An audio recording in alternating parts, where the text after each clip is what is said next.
What is going on, everybody? Welcome back to Phones and Drones. If you can believe it, iOS 17.3 and watchOS 10.3 are nearing the home stretch. We are almost ready for public release, and I think all of these are going to actually run in tandem with the new Apple Vision Pro having that new official release date.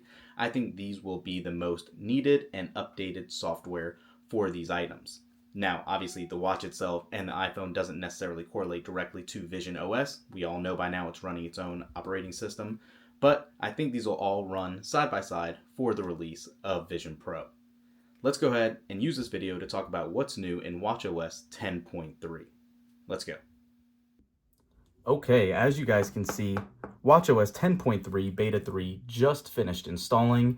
And really quick backtracking, if you have not watched our prior video in regards to iOS 17.3 Beta 3, might want to give it a look.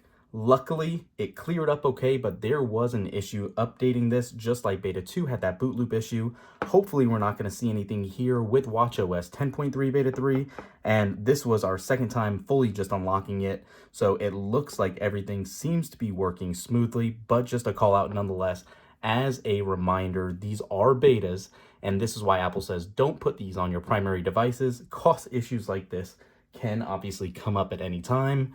So luckily, everything got restored. The data came back on our iPhone. You do always have those cloud backups, but just one of those pieces that could be frustrating to have to deal with if you either don't have an iCloud backup that's recent or there's something else that might have hindered it. So again, luckily we're good here.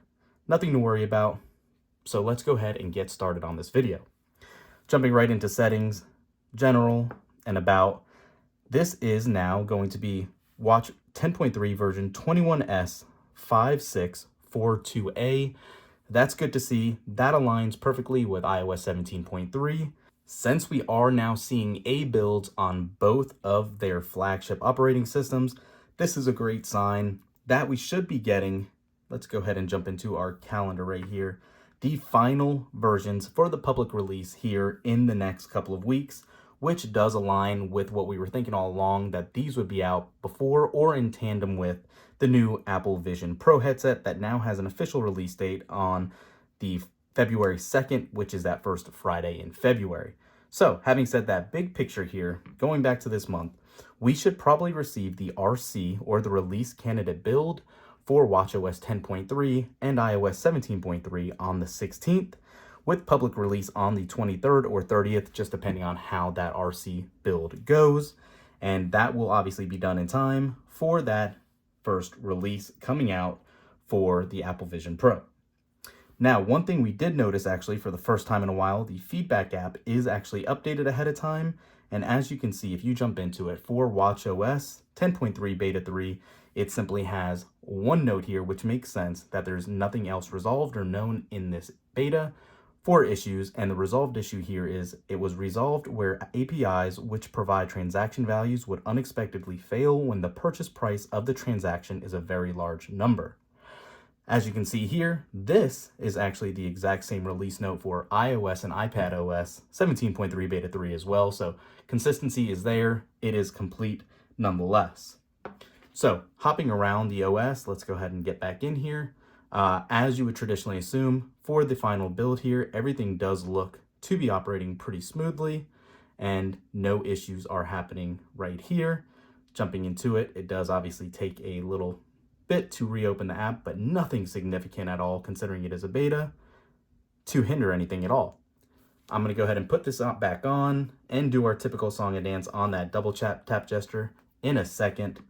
First, let's go into the Watch app and see, by any chance, is there an update?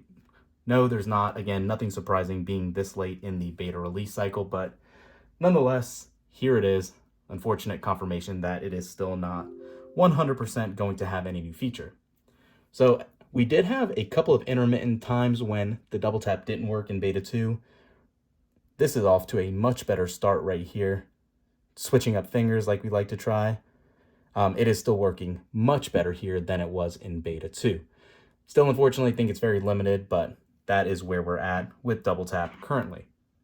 Aside from that, not going to have any new features. It's this late in the beta cycle, just tweaking those bugs and animation. So I won't ramble on this video. That's it for this one. Make sure to give it a thumbs up, subscribe to the channel, and get your devices ready. These should be coming out shortly to the public. Thanks for watching. We'll catch you in the next one. Peace.